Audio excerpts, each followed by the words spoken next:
The most beautiful creature I had ever seen never seemed to close the curtains of her room next door. We'd only moved in a week before, but it was hard not to notice a girl like her. I don't think she'd ever seen me, but that just made her that much more alluring. She was young and thin, skin as fair as winter's first fall, and she had beautiful crimson hair. I would see her dance almost every night, her hair setting fire to the air with each dip and twirl. I was instantly captivated, catching every moment from behind just the 2 panes of glass. Some nights she danced, others she just sat at her desk, sometimes talking on her cell phone long into the night. It wasn't until the end of that first month when I saw her murder that first lucky kid. It was some girl from school, a ditzy spaz whose enthusiastic introduction to the cool drugs around campus had her bounce between all the wrong groups. A perfect victim.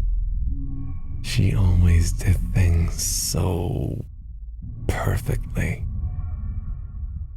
It was the first night I had seen her turn the light out so early. I might not have known what she had done if the crescent of her knife hadn't caught the moonlight. It was a silver tracer carving through the dark that soon began to glisten a brilliant scarlet red. There were no screams. There was no sound.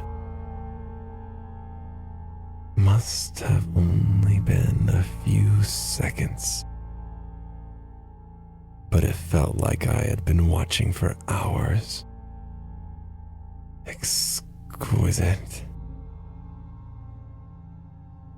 When she finally turned the light back on, the ditz was obviously gone from sight. But her face,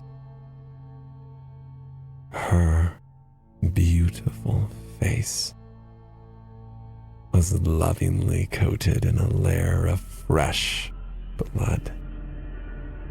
She had the cutest grin, her eyes seductive and wild.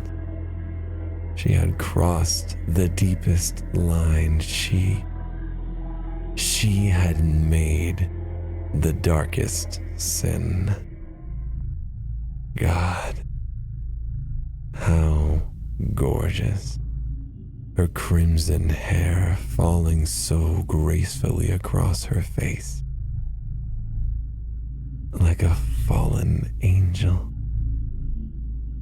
The next 3 came and went just the same. A drunken football player, a reclusive theater kid, an experimenting goth girl. All of them playing their parts in this wonderful show she put on for me all throughout the next year. She invited them into her room, like an old friend about to catch up on the latest gossip. Then you'd see it. The moment I always waited for. Her hand reaching just out of sight as a smirk crept across her lips.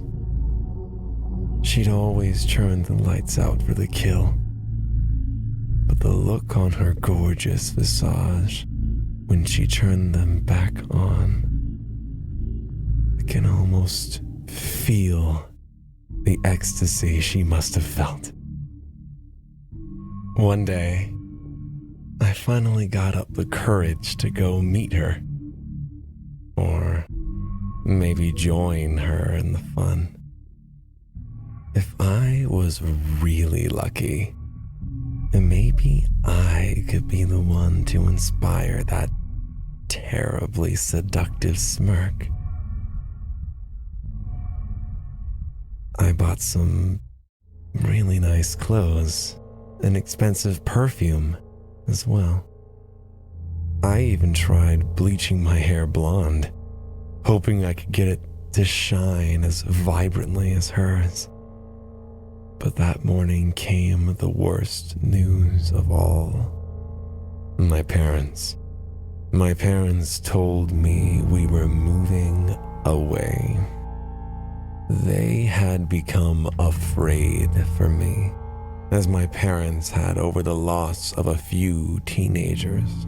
I tried to object, but what would I say? If I told them about the girl beyond my window, she'd be the one that would go. Then I'd never see her again, so I obliged, hoping I would see her again someday. They sent me away immediately to stay with a family friend. It was hard. I got so anxious not being in my room again. Maybe see her dance for me one last time. My father's job meant we moved a lot, but they hated moving me out of my room. It was just hard. I would get really, really anxious without having my mirror on the wall. When I got out of the ward, my doctor recommended I keep it up, like a window to keep me from relapsing and lashing out at my family. I thought it was weird at first, but soon I would forget it was even there. I just get so distracted. Ever since I got out, you've always seemed to move in next door. The most beautiful creatures I've ever seen. And this one was a blonde. A real angel.